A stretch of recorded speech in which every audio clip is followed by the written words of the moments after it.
Hello and welcome back to my channel and welcome to another potluck wrap up. Now we're doing it slightly differently because my phone has died. Not just battery has died, the whole thing has died. So my list that I usually have where I can tick off the books that I've read and my timer are not available to me right now. So I'm using a classic Google timer. We do still however have Pot and me and Personality, so I'm hoping we will be able to get through this together. But when I inevitably forget which books I've wrapped up, or can't count, etc., just bear with, because I'm very stressed today. It has been a bad day. It has been a bad day. This is purely to cheer myself up. I'm going to start my 20-minute timer. Nope, no, that's 2 hours. 20 minutes timer. And then we're gonna... Oh, alright, that was okay. Now, I've also had to change the paper that I use, so I may be able to tell in advance whether this is a recent one or not. This is a recent one. Okay, so this is a book that I read in April. Can't reach my basket, there we go. So the first one I'm going to wrap up for you is truly Devious. Where's my copy? This is a copy of a YA mystery that was unhauled from Danny, from Bookish Danny, onto my shelf, so it does count as a TBR vet, and I will be unhauling this one. I may well continue with the series, but I am not keeping this on my shelf because I cannot in good conscience recommend it. I enjoyed it. It was fine. Mainly, this book is about a young girl who is obsessed with crime dramas, and there are so many Sherlock and Agatha Christie references in this. So if you enjoy Sherlock or Agatha Christie references in your YA fiction, crack on. I can see why this is so popular, but I gave it 3 stars because quite frankly, it was just fine. Essentially, there is a murder has happened, a kidnapping has happened years ago, and this girl is obsessed with this, and it happened at a school that she now attends. So she's going out of her way to solve the crime. Except she doesn't solve it. She doesn't even really solve the crime that happens present time. And I just found that really frustrating. There are times when I'm like, okay, I'm interested because there are just enough clues to keep me intrigued, or there is just enough of a sinister feel to it to keep me intrigued, and this just didn't really have either. I do kind of want to see how, as a series, it is kind of carried over because it does have a very kind of cliffhanger-y ending. But to be honest, if the main character wasn't as socially awkward as she is, I don't think I would be even remotely interested in continuing this series. So I will be doing the rest as audiobooks because they are on script, and I will be unhauling this, which means that I can put something else onto my TBR, which is exciting. So if nothing else, thank you for that. Next. Okay, this is an older one. Oh, this is Panda World. Panda World is a graphic novel, Hades and Persephone retelling. What I really liked about this one in particular, because I did read quite a few of these last year, as in like Hades and Persephone retellings, what I really enjoyed about this one is, unlike Lore of Olympus, this one very much leans into like the old classic style, and it really shows Persephone as someone who is just ready to like stand up on her own. I found the it's not Artemis, who's her mum? Demeter.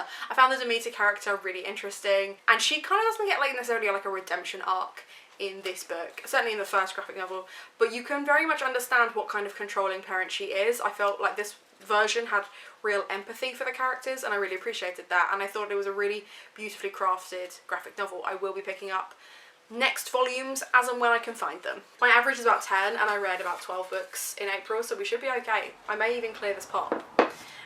Next is going to be Teen Titans Beast Boy Loves Raven.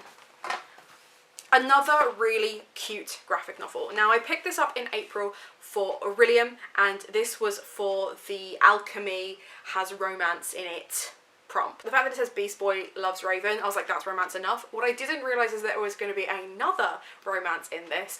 And this is the 3rd graphic novel in the series so far. There are more to come. We've seen Raven on her own, and we've seen Beast Boy on their own, and then you see them kind of meeting each other, learning to get to know each other, and it was just really cute and wholesome. I just really loved the way their romance kind of blossoms. These feel like real teenagers, and I just really like the art style as well. I feel like Gabrielle Piccolo has such a gorgeous writing, like art style, that yes, 100 times yes, like I love this, and I'm really excited. The next one is all about Robin, and we actually meet Robin in this graphic novel, so it's going to be really interesting because you kind of see how he references his dad, and there's like definite kind of like secret society vibes in this as well. If you know anything about DC, you can probably guess what's going on, but if you know nothing about DC and you just kind of want to go in blind, that would be okay too. Like, it's a really cute series, and I would recommend. Okay, next is another April one. We have My Heart is a Chainsaw. Okay, so A couple of others might also come up with regards to this one, because I read 3 of Stephen Graham Jones' books, and essentially I decided that I was going to do a horror vlog where I read all 3 as someone who has never read from this author before, and I thought I would read the 3 that I had access to. So I had this one in paperback, I had The Only Good Indians as an audiobook on Audible, and I had The Last Final Girl as an audiobook on Scribd. So I was hopefully going to get through all 3 in a weekend, which I then did. This one was by far my favourite. I felt like some of the others, and I will talk about them when they come up, were a bit more meta than this one, whereas this one is just a classic slasher, which I really enjoyed. As someone who does enjoy horror and horror tropes, this I felt like Stephen Graham Jones really understands the genre that he's in, but not only that, he enjoys writing the genre he's in.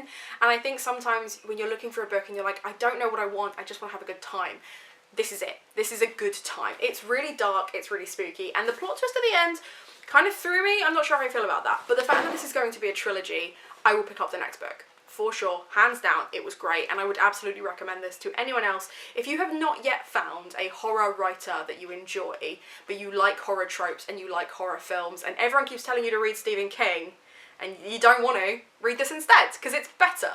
It's more feminist, it has BIPOC rep, it has mental health rep. The trigger warnings list are obviously a mile long, it's a horror, these are horrible, but it's a good time and I think you'd really enjoy it. I'm speeding through it, but I'm also hindering myself because I need to take my trainers off. They are hurting my feet. Right, next. Here's another older one, it's good. And we have, from February, Forensics. Forensics by Val McDermott is the book to read if you are trying to write your own murder mystery, which I am. It has all about the forensic science and how a police procedural should actually work, because how do police and forensics actually process a scene? Is it interesting to anyone else? No, not really. Is it a TBR vet that I can now swap for another book onto my TBR? Yes, it is. So I have made all the notes that I need to make. I'm going to get shot of this. It was fine. You know, if you have an interest in writing murder mysteries, sure, check it out, but most of these resources are available online now. This is quite an old book, but it's the one that my writing instructors always told me to read. Now I've read it, I see what they're saying, but this stuff is online, so just bear that in mind. I think I'm going to do this. I think we're going to do this. Next is Wolf Hall. Now this was chunky, and I'm not going to lie, a bit of a disappointment. Now, Wolf Hall was turned into a massive TV series for the BBC. Everyone really liked it, and I love the Tudors. I find that whole era really fascinating, and there were elements of this that I found fascinating in the same way that I really enjoyed Hamnet, in the way that it kind of focuses on individual lives and things like that. Loved that. What annoyed me is it kind of promised to be the entire downfall of Anne Boleyn, and it's barely about her, it's barely about, and I knew it was obviously about Thomas Cromwell, right? I'm not going in stupid, but I kind of, that plane is really loud. I kind of expected it to have more of her downfall, but it doesn't really. It's kind of like season 1-ish of the Tudors, where it just kind of has like the installation of, or the removal of Wolsey and the installation of Thomas Cromwell, right? And we see his rise to power. Now I did find Bring Up the Bodies, which is the second one of Wolf Hall, in a charity shop, and I actually got this from a charity shop as well. So I will be replacing this one with the next one because I don't need to keep them on my shelves. It's not something that I feel like I want to keep, but I am interested to see where the story continues because I want to see that downfall. I think the way the characters are created are very, very interesting. I do also want to just take a cheeky minute to say that I was told by my historical fiction lecturer that I should not write a Tudor novel around Thomas Cromwell because Wolf Hall was so good no one would read another. And I just want to say, really? Alright, I don't think that's true. I don't think that's how reading works, but what do I know? I only read like 100 books a year or some Anyway, I'm being petty. Next is Upright Women Wanted. This is a short story by Sarah Gailey, which is kind of a dystopian western where books are kind of rented out by this library, and you find out that actually this library is sharing more than just common like books and information. It is also a place where LGBT women can find refuge, and our main character has just basically been shunned from her town because they found out that someone she knows is gay, and that's kind of like, there's a lot of homophobia in this book. I did think it was really interesting. It was a really short read, but for an afternoon, I really enjoyed it. I thought it was great, and I'm really excited. I actually have it here somewhere. I have Magic is for Liars, which I plan on reading, which is by the same author. So, I'll tuck that back in. So yeah, would recommend. It is actually a really short audiobook on Scribd if you're not entirely convinced. I thought it was going to be more sci-fi than it was, and then it wasn't. So I don't feel like I'm really explaining anything about these books. I'm wrapping them up, but my brain is so frazzled that I'm not entirely sure I've actually explained anything. Do you know what I mean? This video might be shit, who knows? Okay, next is Bloodshot Monochrome. This was unhauled to me from Olivia, from Olivia's Catastrophe. This is a collection of poetry by Patience Egbabi. This was bizarre. Again, I read this for Aurelium. This was for the short read, I think. And this felt like 3 or 4 collections in a collection. And obviously, being poetry, it's not particularly massive.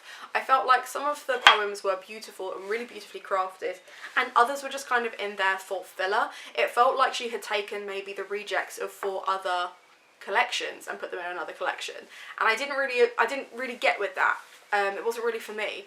So I would be interested to read some more poetry by Patience Egbabi, but this poetry collection on its own was not the one for me, so I will be unhauling this as well. This is not an unhaul video, I promise. I know it sounds like it is, but I promise it isn't. Next, we have The Last Final Girl. So as I said previously with My Heart as a Chainsaw, God, my back hurts. I read 3 of Stephen Graham Jones' books. This is the book that I would say is probably the most meta. This is about a young girl who decides that to be a final girl, she has to kind of outlive all the other final girls that are at her school, and she basically arranges to get them murdered by the slasher. And this is the one where, because it's written as a like a screenplay, was really weird to hear as an audiobook, because rather than it being read as a screenplay should be read by a cast of characters, etc., what you actually have is one person reading. POV, this person, da-da-da, and it was just, that was really jarring. But as a concept, I thought it was really clever, and I really did enjoy it. It was the first one of the 3 that I read, and I feel like if I hadn't enjoyed it, I probably wouldn't have bothered with the rest of the vlog, but I did, and I did enjoy it. So I'm going to leave the rest of my thoughts kind of like there, because I am hoping to get that vlog edited soon for you to see everything. So really enjoyed. I gave it 3 stars, so it can't have been that bad. Next is The Martian. This is another audiobook that I did. The Martian is by Andy Weir, and if you enjoyed the Murderbot series by Martha something Wells, Martha Wells maybe? I don't know. I'm going to put the thing here anyway so that you can see. But basically, this is about a guy who gets stuck on Mars and just has to survive for like a year. And I was convinced he wasn't going to make it. The whole way through, I thought he's not going to live. He's not going to live. And I like that there was a real contrast between him being pragmatic and NASA getting so frustrated with him because he lost the ability to follow orders pretty quickly. I thought actually it was really, really interesting. And like I said before, I'm not a massive fan of sci-fi, but actually this one, what is it about sci-fis where the main character is a really pragmatic man who thinks everyone else is stupid that I really enjoy? Because those people in real life irritate the fuck out of me, right? If you're a patronising man who thinks he knows better, you better actually know better and write it in a fun, sarcastic way. And potentially a Martha Wells situation, because you're written by a woman, it makes it easier to get along with you. I don't know, but I enjoyed this one. I enjoyed it a lot more than I thought I would, and I'm actually more excited now to pick up Project Hail Mary than I was previously, because I hauled that one and then was like, what have I done? But I'm way more excited about it now, bearing in mind that we've got 4 left and 4 minutes to go. Oh, okay, right. The beautiful ones. Now, I know you're going to think, okay, well, that was a really like, oh, Hannah must not have liked it voice. This is more me knowing that I'm about to spend the next 4 minutes telling you that you have to read this book. Now, if you have read Mexican Gothic and liked it, read this book. If you watched Bridgerton and you thought, oh, I liked it, but could it have been more tense, pick up this book. If you enjoy a love triangle, pick up this book. If you don't enjoy a love triangle, because they're never done right, pick up this book. This book is about a young girl called Nina, or Antonina, who falls in love with this guy who can teach her telekinesis, because she has this ability to move things with her brain, and so does he. They have that in common. It's really cute. Except the problem is, this guy, Hector, is in love with Valerie, and Valerie is Nina's cousin. kind of. She's married to Nina's cousin, Getan, and Getan is just an idiot. He's a very nice, very rich man, but he is very soft and weak, and Valerie kind of hates him. Now, 10 years ago, Valerie and Hector had a love affair, and she nearly married him. He proposed to her, she was going to run away with him, and then everything went horribly wrong. And this is all like prior to the book, by the way. At this point, where the book starts, Hector has returned after 10 years to whisk Valerie away, having found out that she's married, is absolutely heartbroken, but thinks that he can definitely seduce her back into loving him, and to spend more time with her, starts to seduce Nina.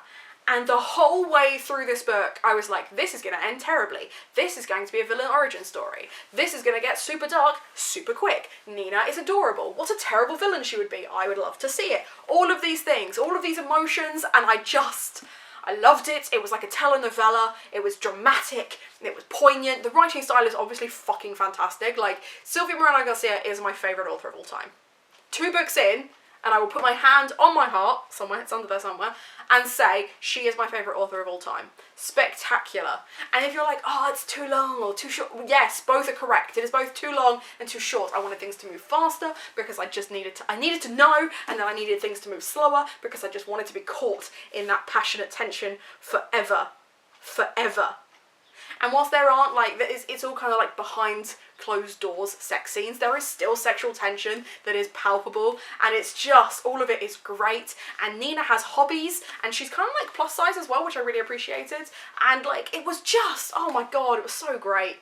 And the thing that I really need to tell you about, there is a character in this called Etienne, and Etienne is best friends with Hector, and Etienne just wants to be able to chill out. He just wants an easy life. He wants to just be able to like drink and sing and have a great time, but his brother is being dramatic. Oh, his brother, like, that's a whole other storyline that becomes like really dramatic as well. That's a whole thing. There's like money plots and like frauds. Anyway, there's all kinds of stuff. Anyway, so Etienne, he just wants to chill out, and the whole time, anytime Etienne was like on screen or on the page, I was obsessed. He was so funny, and he was like these little moments of levity in otherwise very tense, very passionate stuff. And there's making out in the rain, and like, oh my god, it's so good.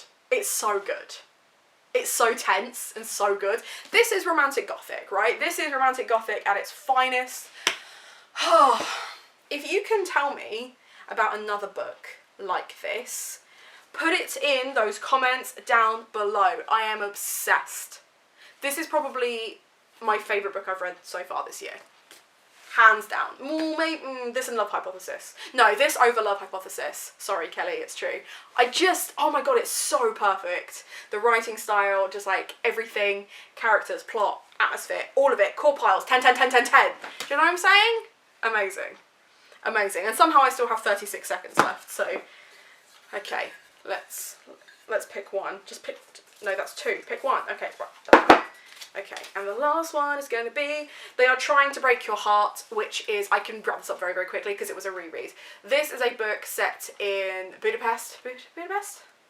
It's not set in Budapest.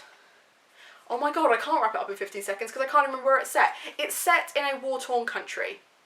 And basically, characters die. It's also tsunami. It was super sad. It hit different because of the Ukrainian war. Like I said, it was a reread. This was written by one of my lecturers.